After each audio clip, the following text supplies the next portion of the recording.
You ask Tiger to solve. This deals with linear equations with one unknown. The final result is x equals -4. Let's solve it step by step. Swap sides. Group all constants on the right side of the equation. Add 4 to both sides. Simplify the arithmetic.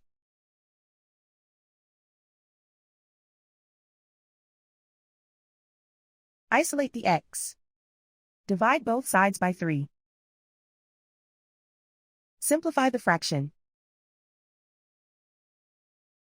Find the greatest common factor of the numerator and denominator.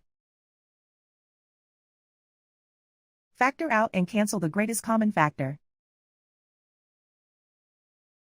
And so the final result is x equals -4.